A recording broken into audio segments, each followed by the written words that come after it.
Assalamualaikum warahmatullahi wabarakatuh. Selamat malam. Saya Imam Prakoso dari kelas EF403. Yang saya hormati Bapak Muhammad Ikhwani Saputra selaku dosen Sistem Jaringan satu. Ya, pada kesempatan kali ini saya akan um, mempresentasikan rangkuman bab 1 sampai bab 6 sehubungan dengan pengerjaan UTS mata kuliah Sistem Jaringan. Saya share screen dulu.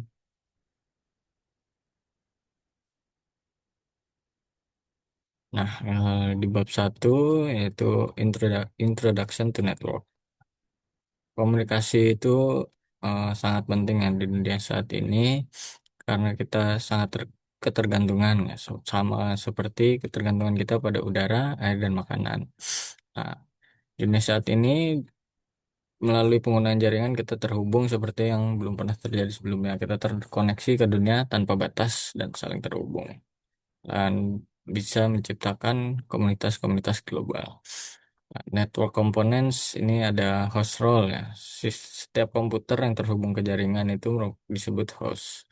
Lalu ada peer-to-peer, yaitu menghubungkan antar komputer secara langsung ya. Ini biasanya digunakan untuk lingkup yang sangat kecil ya.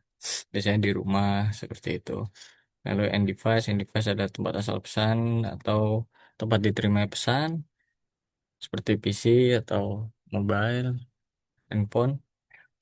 Lalu intermediary network device yaitu perangkat perantara yang menghubungkan end device-nya seperti switch, router, modem seperti itu.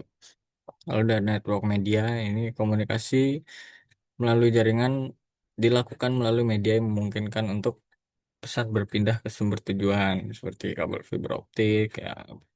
Habis itu transmisi wireless seperti itu. Lalu ke tipe jaringan ada LAN, yaitu infrastruktur yang jaringan yang mencakup wilayah kecil saja. Kalau WAN itu jaringan mencakup wilayah geografis yang agak luas, seperti misalnya di suatu gedung, seperti itu. Nah, internet kumpulan LAN dan WAN yang saling terhubung di seluruh dunia. Seperti itu. Kalau intranet itu kumpulan LAN, WAN yang tapi bersifatnya privat, biasanya untuk suatu organisasi seperti itu. Lalu ada extranet ini untuk menyediakan akses aman ke jaringan bagi individu yang bekerja untuk organisasi lain yang memerlukan akses ke data mereka di jaringan mereka seperti itu. Nah, lalu ada cara terhubung ke internet. Internet bisa menggunakan kabelan, lalu ada WiFi seperti itu, atau menggunakan layanan seluler ya, bukan handphone, menggunakan SIM card. Lalu ada biasanya organisasi memerlukan koneksi yang lebih cepat. Nah, ini biasanya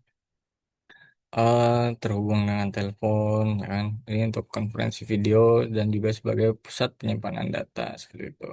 Interkoneksi kelas bisnis biasanya disediakan oleh service provider ya.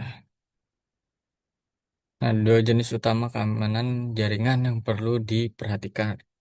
Keamanan infrastruktur yang pertama yaitu keamanan fisik, fisiknya harus aman, lalu pencegahan akses tidak sah ke perangkat. Jadi misalnya di ruang servernya harus terkunci dan hanya orang tertentu yang bisa mengakses. Nah, ini lalu ada yang keamanan informasi yaitu perlindungan data yang dikirimkan melalui jaringan seperti itu. Nah, ini ada network trends ya, tren yang sedang saat ini lagi ngetren yaitu bring on your device ya. Jadi semuanya sekarang sudah punya perangkat ya untuk saling berkomunikasi. Lalu ada online collaboration yaitu berkolaborasi dengan yang bekerja gitu ya melalui jaringan. Jadi nggak perlu tatap muka secara langsung. Lalu video communication ya. Sekarang kita komunikasi mudah, tidak tidak hanya suara saja, bisa melihat lawan bicaranya langsung seperti itu. Lalu ada cloud computing. Ini penyimpanan file di server melalui server eksternal pihak ketiga melalui internet. Jadi tidak menyimpan di drive-drive kita seperti itu. Lalu ada bagian network security, ini mengamankan jaringan ya, menggunakan banyak protokol, teknologi, perangkat, alat, dan teknik untuk mengamankan dan mengurangi ancaman. Nah, pengaman harus dilakukan secara berlapis ya. dari fisik ya itu. Nah, setidaknya kita harus memiliki antivirus dan menggunakan firewall seperti itu. Nah, bagian kedua, bab kedua ini basic switch and device configuration. Yang pertama ada Cisco EOS Access ya. Yang operating sistemnya ada Shell itu antarmuka pengguna yang memungkinkan pengguna meminta tugas tertentu dari komputer. Lalu ada kernel untuk berkomunikasi antara perangkat keras dan perangkat lunak ya. Kalau perangkat keras dan perangkat lunak itu komunikasinya menggunakan kernel. Lalu ada hardware, bagian fisik komputer. Lalu ada GUI ya. GUI ini untuk tampilan ya, menggunakan interaksi dengan sistem menggunakan lingkungan dengan icon, grafis, menu, jendela yang ramah pengguna. Jadi mudah lah digunakan seperti itu. Lalu metode akses, bukan konsol, lalu ada Secure Shell atau SSH, ada Telnet, lalu ada Terminal Emulation Programs. Nah, ini untuk iOS Navigation, ada perintah utama, ada User Exec Mode, itu hanya mengizinkan akses ke sejumlah perintah dasar ya, karena ini hanya user. Nah, kalau privilege ini memungkinkan akses ke semua perintah dan fitur seperti itu. Nah, tandanya kalau yang user em, kode-kodenya diakhiri dengan simbol ini lebih besar dari, dan kalau yang privilege di simbol pagar seperti itu. Lalu configuration mode dan subconfiguration mode ada global, yaitu global configuration mode digunakan untuk mengakses opsi konfigurasi pada perangkat. Lalu line configuration digunakan untuk mengkonfigurasi akses kontrol, SSH, telnet, dan aux.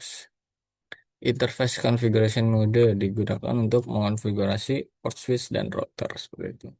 Nah, ini bahas command structure ya, command structure basic EOS. Nah, ini ada promnya apa, komennya apa, lalu dipisahkan dengan spasi, lalu keyword atau argumen yang dikirimkan seperti itu.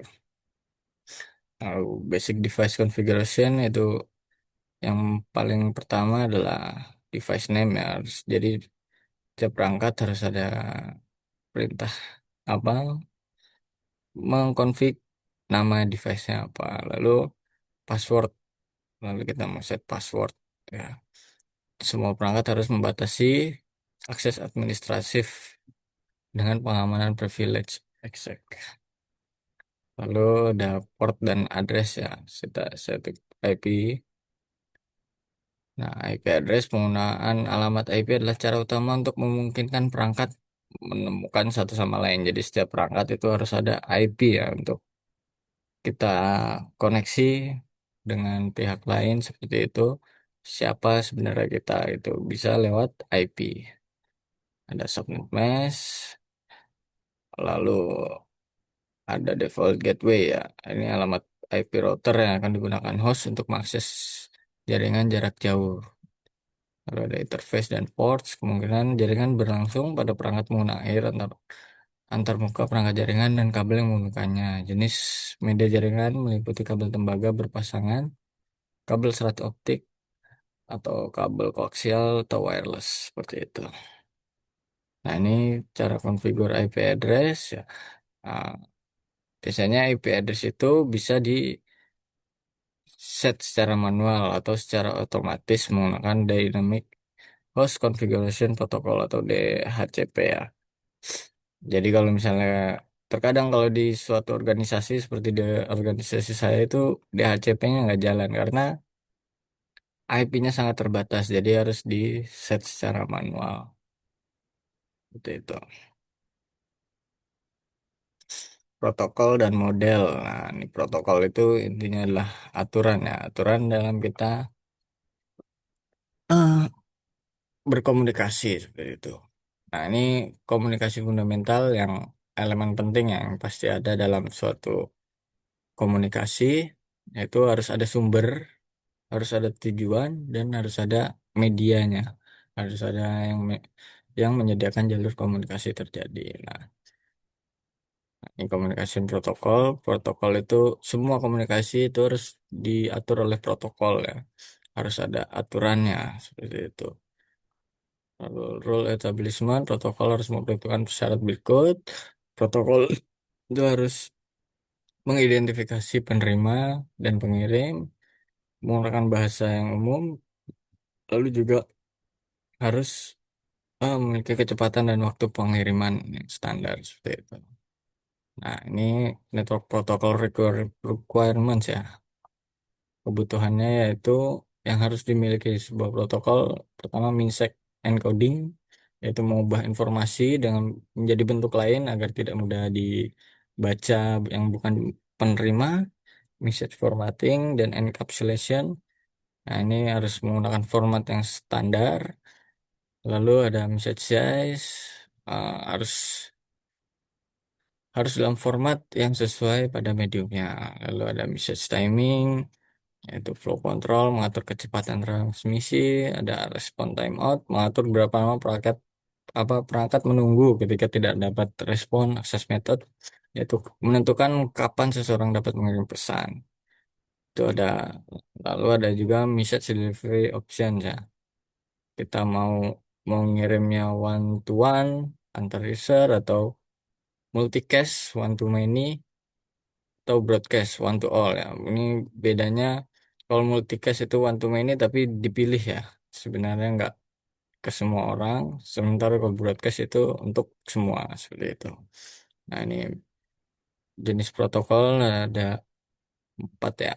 Network communication memungkinkan dua dua atau lebih perangkat untuk berkomunikasi melalui satu atau lebih jaringan. Lalu network security mengamankan data untuk menyediakan autentikasi, integritas data dan ekstri data, routing memungkinkan untuk bertukar informasi, membandingkan informasi jalur dan memilih jalur terbaik.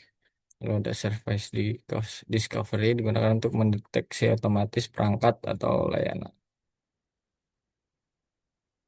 Protokol suite, sekelompok protokol yang saling berkaitan yang diperlukan untuk melakukan fungsi komunikasi. Jadi antar protokol itu harus ada fungsi agar setiap protokol bisa menyambung.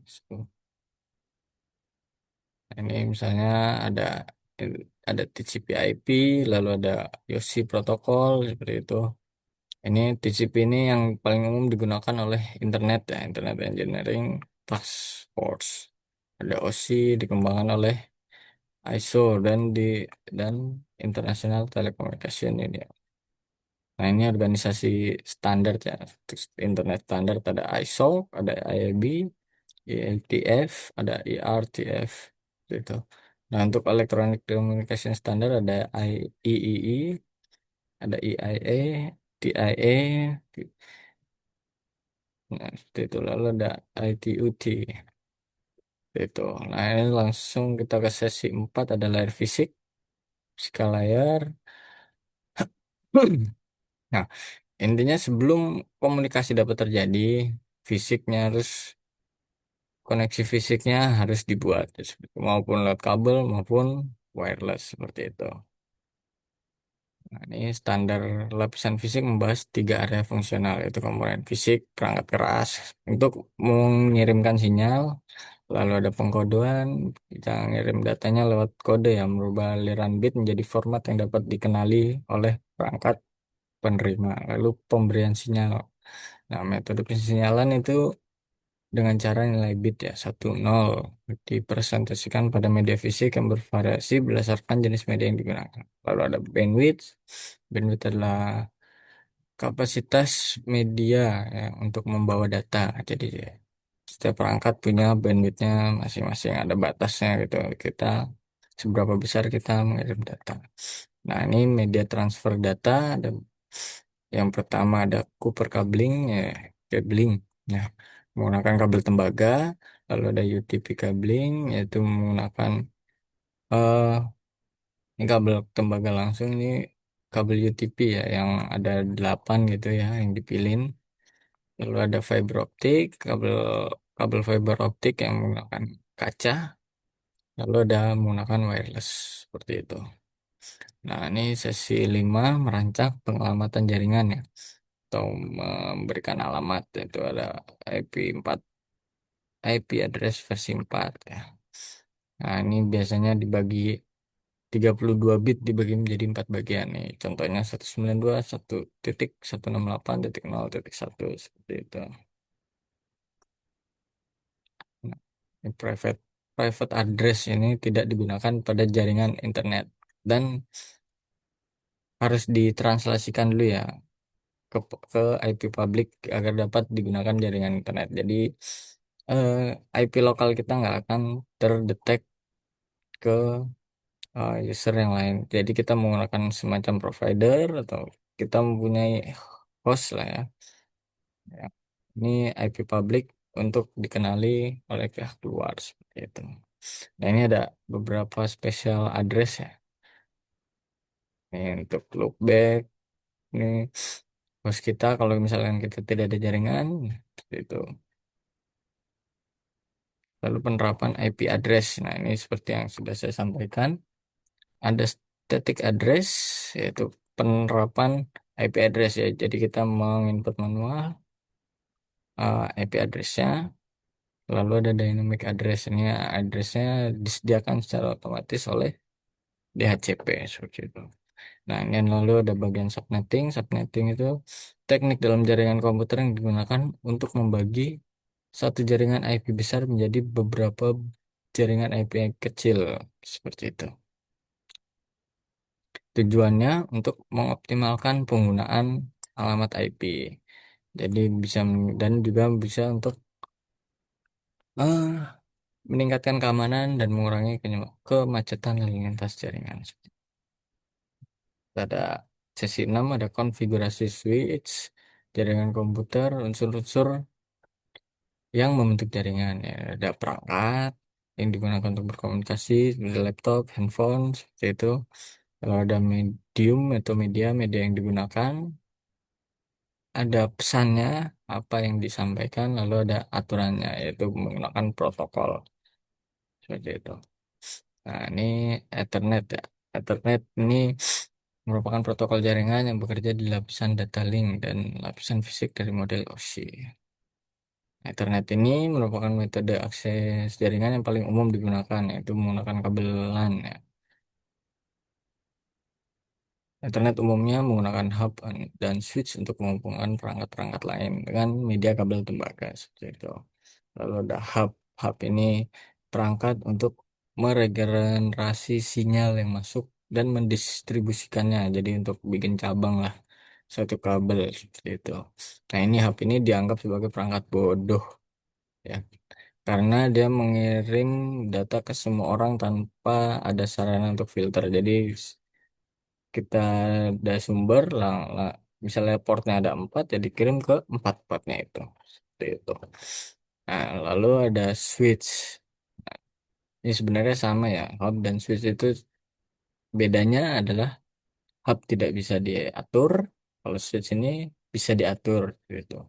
Nah, namun di switch ini bisa ada yang unmanaged. Ya, ini yang switch yang tidak diatur ya. Sayang sekali. Nah, harusnya bisa diatur seperti itu.